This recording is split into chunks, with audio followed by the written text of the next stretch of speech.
Welcome to Not Milk Never Milk. Subscribe if you're lactose intolerant. In this video, I will show how to make lobster risotto step by step. Begin by simmering lobster shells for a rich stock, then strain and reserve. Sauté shallots in butter until soft, add arborio rice to toast briefly, deglaze with white wine, and add warm stock ladle by ladle while stirring steadily until rice is creamy and al dente.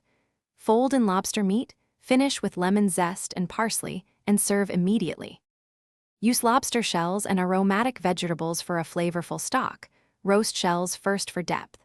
Simmer gently for 30 to 40 minutes, skim foam, and strain through a fine sieve. Keep stock warm on low heat and never boil once added to rice so you don't shock the grains. Maintain a gentle simmer as you ladle, tasting for seasoning and adjusting with salt and a squeeze of lemon if needed. If you're enjoying this guide, please subscribe and like to support the channel and help us make more recipes.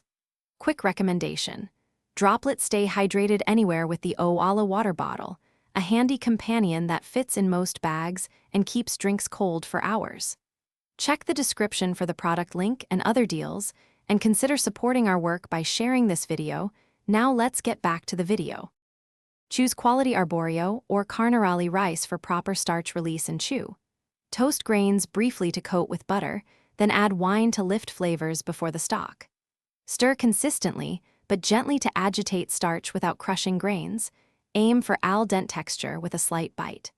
Finish off heat with cold butter and grated Parmigiano to emulsify and enrich, then season and rest briefly before serving. Garnish with parsley and lemon zest, or a drizzle of olive oil. Thanks for watching. If this was helpful, leave a like and consider subscribing. See you next time.